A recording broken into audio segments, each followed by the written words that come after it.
Estamos de volta com o 3 em 1, agora 5h53. Eu quero receber aqui o Coronel Paulo Filho, que é mestre em Ciências Militares, para a gente fazer essa última rodada e entender um pouco das estratégias que estão sendo feitas lá. Coronel, mais uma vez, obrigado por conversar conosco, por nos atender. Várias vezes o senhor já trouxe as suas impressões e análises aqui.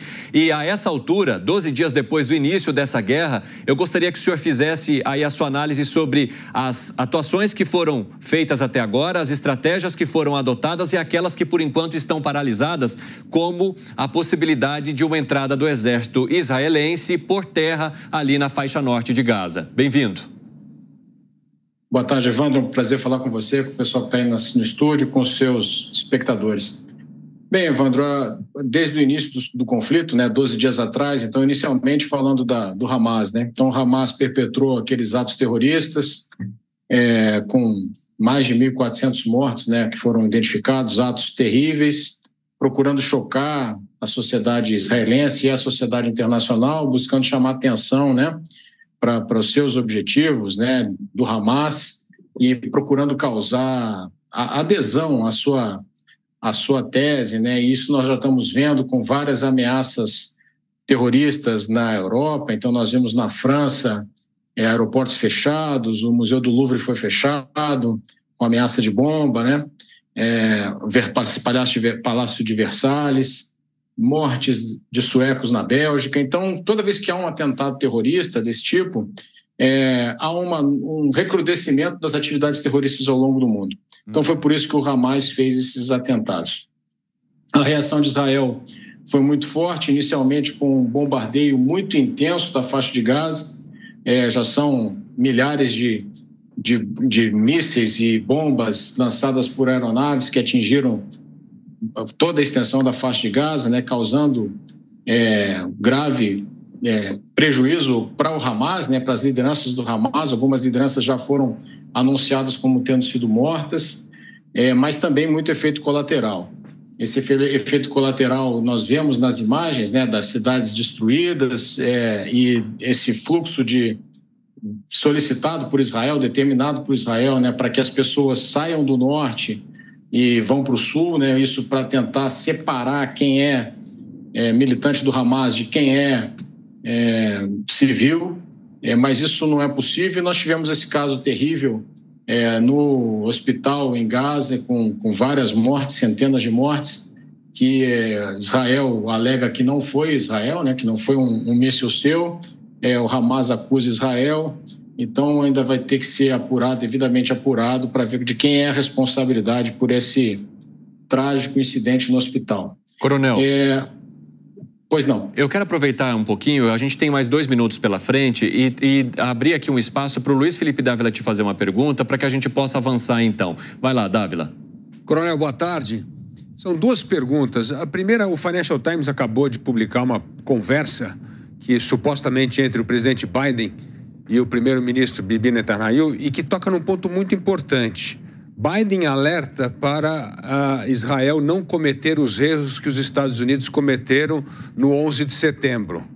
Um sinal claro de que talvez uma invasão de Gaza não contaria sequer com o apoio do maior aliado de Israel, que é os Estados Unidos.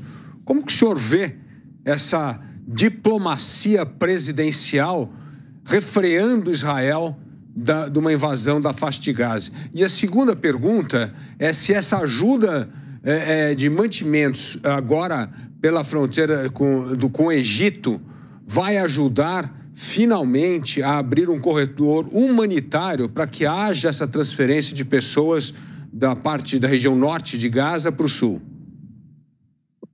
Dávila, esse temor do presidente Biden é justificável, porque a parte mais fácil, depois do 11 de setembro, foi invadir, por exemplo, o Afeganistão e retirar o Talibã do poder.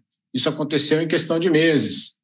Só que depois de 20 anos de permanência no Afeganistão, os Estados Unidos saíram daquela forma atabalhoada que nós todos vimos, com pessoas penduradas nas aeronaves, caindo das aeronaves, e o Talibã está de volta exatamente no mesmo lugar.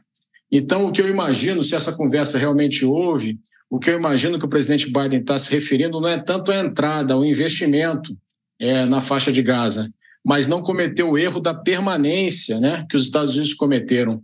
porque embora seja muito difícil entrar em Gaza, seja uma operação militar muito complexa, uma operação num ambiente urbano, que é uma operação, a mais complexa operação ofensiva que existe é essa, ela não é a mais difícil. A mais difícil é o que fazer depois, né?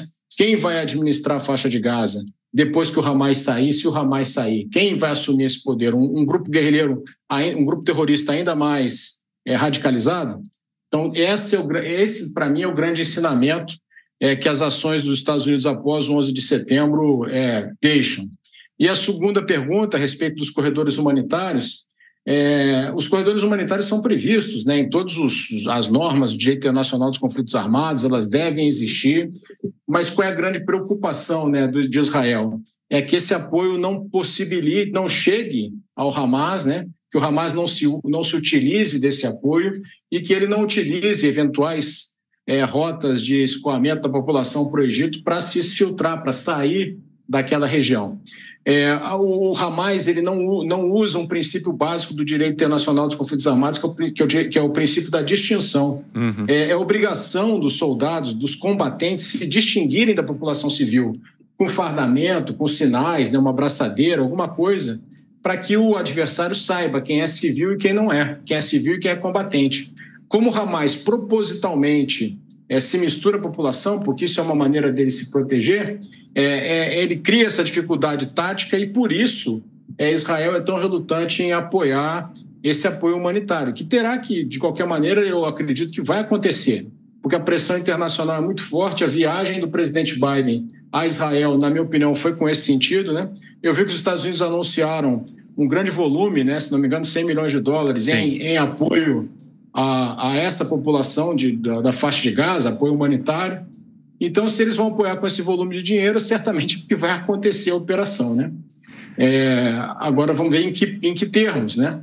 Nós vemos os estrangeiros até hoje lá e não saíram ainda por causa dessa falta de acordo.